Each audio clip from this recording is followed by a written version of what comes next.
Hey there, 7th graders. Welcome to today's Explainer. Today, we're taking a pretty fascinating journey. We're going to start right in your everyday school lives and then zoom all the way out to figure out how an entire country runs. We'll be breaking down some massive concepts about our government into clear, bite-sized pieces, and I promise you, it's all going to make perfect sense by the time we're done. But first, I want you to pause for just a second and really reflect on this simple, but honestly incredibly powerful question. Who makes the rules? Seriously, think about your school, your home, or even your town. Who actually gets to decide what you can and cannot do? And maybe more importantly, how exactly do they get that power? Answering that question is the ultimate key to understanding the world around you.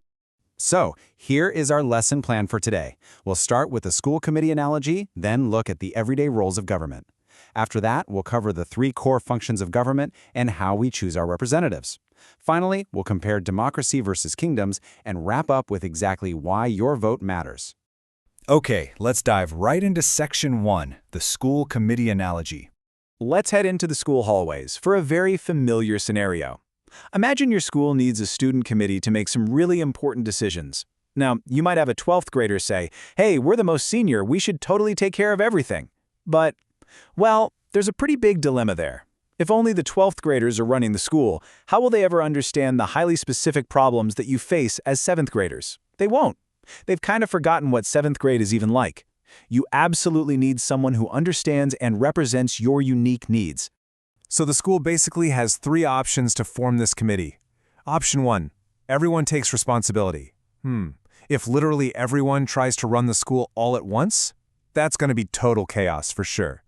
Option 2, the head teacher just chooses the students.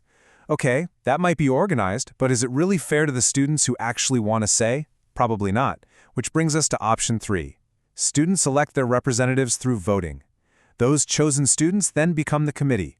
This is, hands down, the most effective way because it gives every single grade a voice and ensures someone is acting on behalf of your specific group.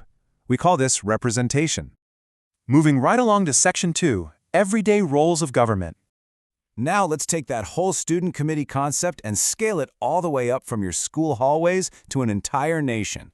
A national government plays a huge role in our daily lives, and this brilliantly illustrates governments actually in action, delivering essential services.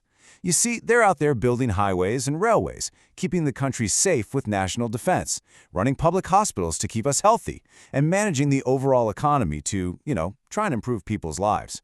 These are the visible, everyday roles that keep a society running smoothly. But we do need to separate what a government does on a daily basis from how it actually functions behind the scenes. It's kind of like a giant machine. On the left, we have those general roles we just talked about, building roads, providing welfare. But on the right, we have the core functions. Because in order to build a road or run a hospital, a government first needs a very formal structure to make the rules, to execute the rules, and to judge the rules. Which brings us perfectly to Section 3, 3 core government functions. Just like your school committee needs to write the school rules, apply them, and ensure everyone is playing fair, a government has 3 matching branches. First up is the legislative branch. A great example is a parliament, and their simple role is to create the rules. Next, we have the executive branch.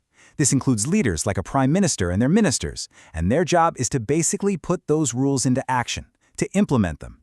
Finally, we've got the judicial branch, like a Supreme Court, which ensures fairness and makes sure those rules are actually being followed. These 3 functions work together to keep the whole shebang totally balanced. Now, what's really interesting about this slide is that this isn't just theory in a textbook. Take a look at this real-life room where that first core function, the legislative function, actually happens. This is inside the Indian Parliament. Just imagine sitting in one of those massive chairs. This is where representatives actually gather to debate, discuss, and ultimately create the rules that serve as the entire framework for running the country. All right, let's jump to Section 4, choosing our representatives. Now, seeing that room begs a pretty big question, doesn't it? How do everyday citizens get to decide exactly who gets to sit in those big, important parliament chairs? Well, the answer lies in one absolutely vital term: democracy. Democracy quite literally translates to the rule of the people. This means that, exactly like that third option for our school committee election, the people select their representatives to govern them. The power doesn't just magically appear from a crown, it stays firmly with the people, who temporarily lend it to the leaders they elect. And that leads us to Section 5, democracy versus kingdoms. To really grasp why democracy is so special, I want you to imagine what your life would be like if you didn't live in one. Let's look at 3 clear contrasts between democracies and kingdoms.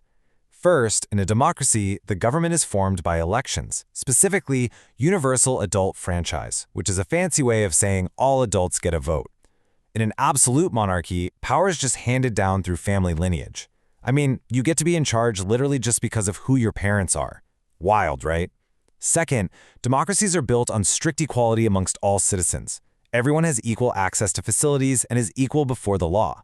Finally, democracy is the rule of the people, rather than an entire nation being ruled by just one family or a specific religious group. In a kingdom, regular folks just don't get to choose their leaders or have an equal voice.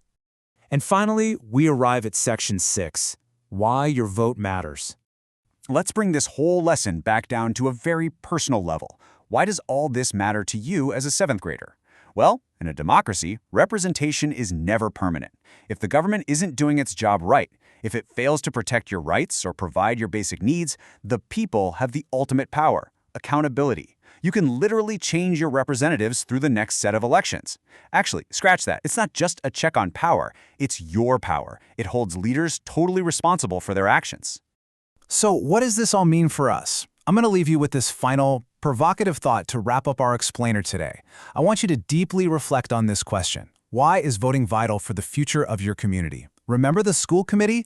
If you don't vote for someone to represent the 7th graders, your unique problems just won't get solved.